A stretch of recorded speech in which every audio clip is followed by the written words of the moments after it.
Am I really a cursed child? How do I save my mother?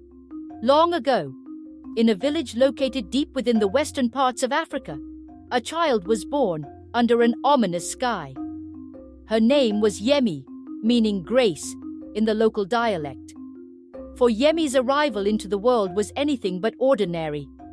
She was born after a prolonged pregnancy of 15 months, a phenomenon that left the villagers murmuring in silent, fearful tones.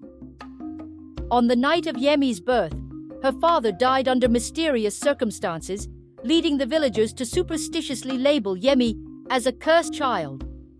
This marked the beginning of her and her mother's isolation, as friends and neighbors turned away, leaving them in solitude. The village elders, acting out of fear, further isolated them by assigning them a modest hut at the village outskirts. This location, distant from the village's communal life, was closer to the wilderness and marked by colder, darker nights. Growing up, Yemi was aware of her otherness. She was the girl who lived on the fringes, both geographically and socially. Her only sanctuary was her mother's love and teachings, a love fierce and protective, yet tinged with an unspoken sadness. Yemi's world was small, confined to the boundaries of their hut and the cautious paths she tread to the river or the woods. The village children kept their distance. They wove tales about her, embellishing the story of the girl who was born after 15 months and whose arrival had heralded death. They would point and retreat when she approached, their eyes wide with a mix of curiosity and fear. Whenever she went fetching water from the river, the women would always gossip. "She lives untouched by wild animals, surely a sign of her curse?" Despite her mother's attempts to shield her, Yemi felt the weight of her isolation. She understood that she was different, marked by circumstances beyond her control.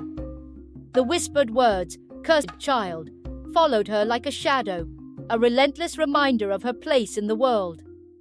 As the years passed, the gulf between Yemi and the villagers only widened.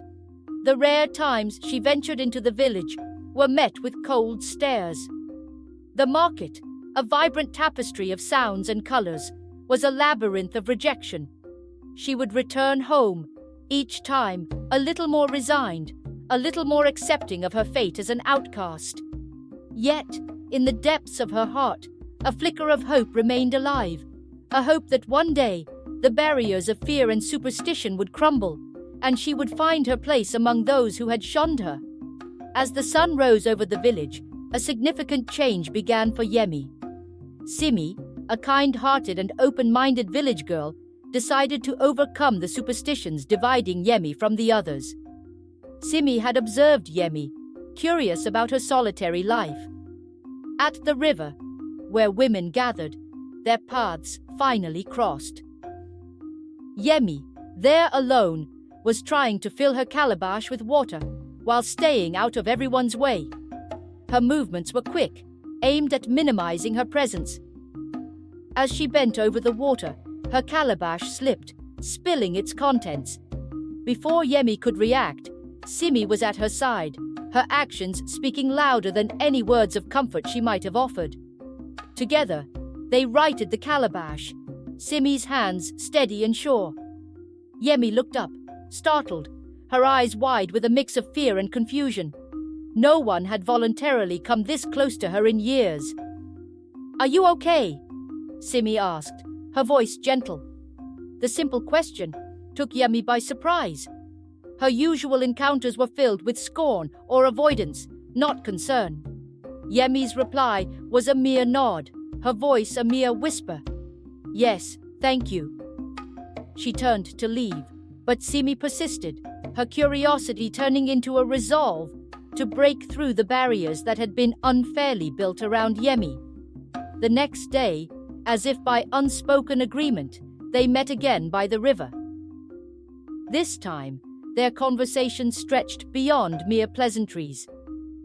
Simi introduced herself properly, and despite the initial hesitation, Yemi found herself responding. The conversation was awkward at first, laden with years of isolation and misunderstanding. But Simi's genuine interest and lack of prejudice slowly thawed Yemi's guarded demeanor. Their meetings by the river became a regular occurrence, a small oasis of normalcy in Yemi's otherwise solitary existence. Simi always listened to Yemi's stories, her struggles, and her dreams. In Simi, Yemi found not just an ally but a friend, a concept she had long imagined but never experienced. Word of their burgeoning friendship spread through the village like ripples on the river's surface. Simi, respected for her intelligence and moral compass, unwittingly challenged the long-held superstitions simply by extending a hand of friendship to Yemi. Some of Simi's friends, influenced by her example, began to interact with Yemi, albeit with a degree of caution. The small group of girls would gather by the riverside, their laughter and chatter a melody that was new and delightful to Yemi's ears. It was a bittersweet realization for her, the understanding of what she had missed all these years, coupled with the joy of finally experiencing it. Some villagers disapproved of Simi's friendship with Yemi, still viewing Yemi as a cursed child and considering Simi's actions as defiant. However, Simi remained steadfast, seeing in Yemi resilience and kindness rather than a curse. This friendship became a source of healing for Yemi, helping her to start believing in her worthiness of love and friendship. It was a day before Yemi's birthday. Yemi had ventured a little further than usual, gathering tomatoes from her mother's modest plot of land. On her way back, a chilling sight caught her eye. Hidden in the dense underbrush, a man was hunched over, muttering incantations over a small, wild fox. The sight sent shivers down her spine, the man's presence in the forest both bizarre and unsettling. She hurried home, the eerie encounter weighing heavily on her mind. Yemi shared the incident with her mother, but they both knew the futility of reporting it. Who would believe the word of the so-called cursed child?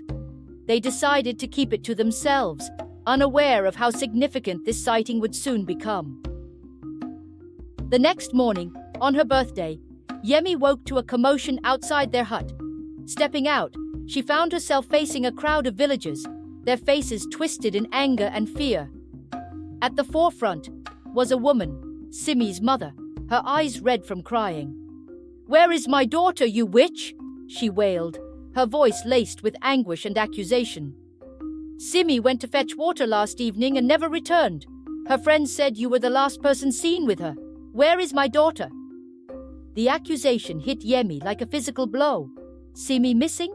And she was being blamed? Confusion and fear gripped her as she stammered out her response. "We parted ways at the river. I don't know where she is." The crowd erupted in shouts, their words a tangled mess of fear and accusation. Simi's mother, overcome by grief, pointed at Yemi, her words cutting through the chaos. "You took your father's life when you were born, and now on your 15th birthday, you take my child. Bring back my daughter, you monster!" Yemi's mother stepped forward, her voice trembling but resolute. "My daughter is innocent. She is no witch. Please, find your daughter but leave mine be." The king, having been alerted to the commotion, arrived to impose order. After listening to the accusations and Yemi's pleas of innocence, he delivered his verdict. He gave Yemi 7 days to find Simi. Until then, her mother would be held in the palace cells as a guarantee of her return. Ignored by the guards, Yemi was left in despair after her mother's forceful removal. Amidst her fear and powerlessness, 2 village boys, friends of Simi, stayed back to offer help, not believing Yemi harmed Simi. With renewed hope and their support, Yemi shared her suspicions about a mysterious man she had seen in the forest.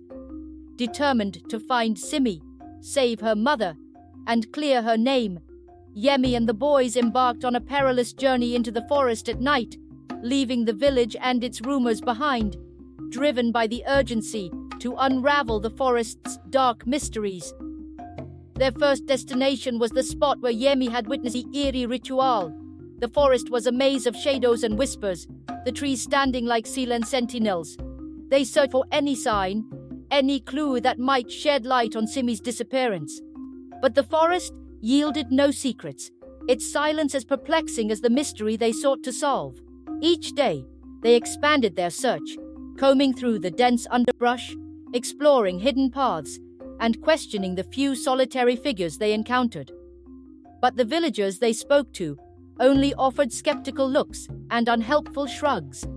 The boys, though initially full of resolve, began to show signs of doubt. The task seemed impossible, like chasing shadows in the dark. As the days passed, the weight of their mission grew heavier. Yemi's mother languished in the palace cells, a constant reminder of what was at stake. The villagers' whispers turned into outright hostility, their glares sharp as knives. Yemi felt the burden of their suspicion, each accusatory stare a reminder of her pariah status. On the fourth day, as the evening drew near, Yemi stood by the river, her reflection a ghostly image on the water's surface. The murmurs of the villagers, once just a painful backdrop to her life, had now turned into a cacophony of blame and hate. Tears blurred her vision, each drop a symbol of her helplessness and fear. Yemi's spirit was weighed down by despair after yet another fruitless day of searching. However, as she made her way home under the starlit night sky, a fleeting glimpse of a dark figure weaving through the forest reignited a spark of determination within her. Her previous encounter with the mysterious figure now seemed more than a mere coincidence. She tried to follow the fleeting shadow, her heart racing with fear and urgency, but it quickly vanished into the dense foliage, leaving her alone in the night's stillness. Determined not to let this clue slip away, Yemi resolved to renew her efforts the following day. The next morning, with a mix of excitement and apprehension, shared her encounter with the boys, which provided a crucial lead by pinpointing a specific area in the forest where the figure was seen. With this new focus, the trio embarked into the forest with a sense of purpose, treating each sound and movement as a potential clue. This proactive strategy replaced Yemi's feelings of helplessness with determination. Hidden in the underbrush, Yemi and the boys waited, their eyes straining in the darkness. Hours passed, and just when their hope was waning, a flicker of light appeared in the distance. Heart pounding, Yemi followed the light, her companions at her heels. They moved silently, their steps cautious. But as they drew closer, the light abruptly vanished, and a sharp pain at the back of Yemi's head sent her spiraling into darkness. Unbeknownst to her, the boys too succumbed to a mysterious force, their bodies crumpling to the ground just as they caught sight of the figure. Yemi's eyes fluttered open to an unfamiliar sight, a ceiling that was not her own, her head pulsing with a sharp pain. Panic surged through her as she realized she was in a strange place. Sitting up quickly, she came face to face with a man. She immediately recognized the man as the same man she saw with the dead fox. Fear clenched her heart, and she instinctively recoiled, her voice rising in a mix of fear and confusion. "Stay back! Who are you?" Yemi cried out, her eyes darting around the room for any sign of the boys, but they were nowhere to be seen. The man raised his hands in a gesture of peace, trying to soothe her evident panic. "Calm down, you are safe," he said in a gentle, reassuring tone. "I found you unconscious near the village and brought you here to treat your injury. The boys who were with you have been taken back to the village by the guards. They needed medical attention." Yemi's mind raced, trying to piece together the fragmented memories of the previous night. The mysterious figure in the forest, the chase, the sudden blow to her head, and now waking up in this unknown place. It all felt like a disjointed nightmare. Seeing her confusion and fear, the man slowly and carefully explained how he had come across her in the forest. He described how he had carried her to his hut, a safe distance from the prying eyes of the village, and tended to the wound on her head. His words were measured, intended to reassure her, to convince her of his good intentions. Despite her initial apprehension, Yemi began to feel a reluctant sense of gratitude. The pain in her head was evidence of the severity of her injury, and this stranger had provided her with much-needed aid. Yet, a part of her remained on edge, wary of the unknown, her trust eroded by years of suspicion and isolation. The realization that the boys had been found and were now safe in the village brought a small measure of relief. However, it also meant that the clock was ticking faster for her and her mother. Yemi knew she couldn't afford to lose more time. She needed to act, to continue the search for Simi, and to unravel the mystery that had ensnared them all. With a deep breath, Yemi steadied herself, her resolve hardening. She needed answers, and this stranger, who had appeared so unexpectedly in her life, might just be the key to finding them. Yemi reluctantly recounted her tale of being accused of witchcraft, Simi's disappearance, and her race to save her mother. The hunter, attentively listening, connected the dots with his own observations of unusual forest activities. He suggested they explore the rarely visited, forbidden waterfall area for clues. The next day, Yemi and the hunter ventured into the waterfall's wild terrain, feeling a mix of awe and apprehension in this place of secrets, a place where the truth lay hidden. Their search led them to a hidden cave behind the waterfall, its entrance barely visible behind the curtain of water. Heart racing, Yemi stepped into the darkness, the hunter at her side, the light from their torches casting eerie shadows on the walls. Inside, they found Simi, bound and unconscious, but the more shocking revelation was the presence of Simi's mother, her expression one of anger and surprise. "You should be dead," Simi's mother spat out at Yemi, her words seething with malice. The truth unfolded like a dark tapestry. Simi's mother had orchestrated her daughter's disappearance. As the hunter restrained Simi's mother, Yemi rushed to Simi's side, awakening her gently. Simi's eyes fluttered open, filled with confusion and fear, which soon turned to relief as she recognized Yemi. Under the pressing interrogation of the hunter and Yemi, Simi's mother revealed her motives. Driven by greed, she had planned to sell Simi to a wealthy old man. By staging her daughter's disappearance and casting blame on Yemi, she intended to rid herself of Simi, while also reinforcing the superstition surrounding Yemi, ensuring no one would question her sudden absence. The revelation of this twisted plot sent a ripple of shock through Yemi. The woman who had masqueraded as a grieving mother was, in fact, the orchestrator of a heinous scheme. With Simi safe and the perpetrator unmasked, the trio returned to the village. The king, upon hearing of their arrival, gathered the villagers in the square. Yemi, standing beside her mother and Simi, faced the community that had once shunned her.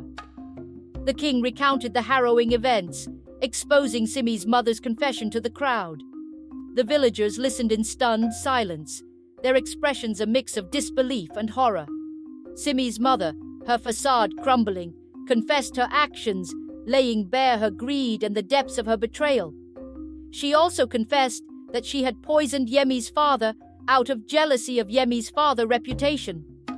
Yemi's father and Simi's father were friendly business rivals before Simi's father died. She didn't want to see the family living peaceful while she was in pain. After the series of confession, the king, seeing a strange man face, decided to question the hunter too. He asked who the hunter was.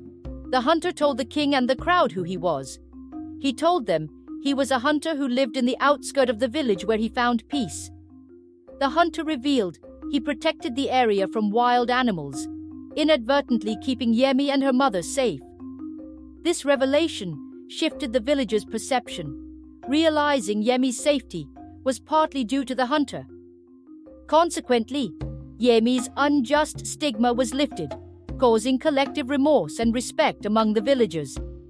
The king offered Yemi and her mother a place in the village to make amends and sentenced Simi's mother to life imprisonment in the village's sunless inner cells. Yemi, her spirit now inextricably linked to the freedom of the outskirts, chose to remain in the home that had become her sanctuary. The next day, Yemi stood at the edge of the village, gazing into the forest that had been both her prison and her protector. She was no longer the cursed child of legend. Her journey, fraught with pain and misunderstanding, had led her to a place of understanding and acceptance, both within herself and in the hearts of those who had once turned her away. After the revelation about Yemi's innocence, the village, once fearful and superstitious, transformed their view of her into one of respect and admiration. Feeling remorseful, they sought her forgiveness and friendship. Yemi, carrying the scars of her past, tentatively welcomed their apologies, slowly warming up to the community she had longed to be a part of. Yemi's peaceful life on the outskirts, amidst nature's solace, contrasted with the village's hustle.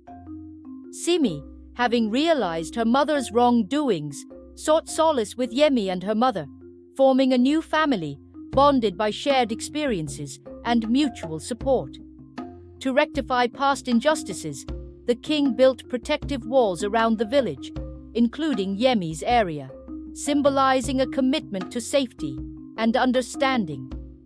Yemi's story became a village lesson on the harms of superstition and the importance of compassion. The friendship between Yemi and Simi flourished, their laughter by the river becoming a symbol of healing and hope. Yemi, once an outcast, now engaged with the village with forgiveness and resilience, embodying the spirit of healing and unity. That is all for this video. Click the subscribe button to get more stories. Don't forget to like, share, and leave a comment. You can also give a super thanks too. Cheers, friend!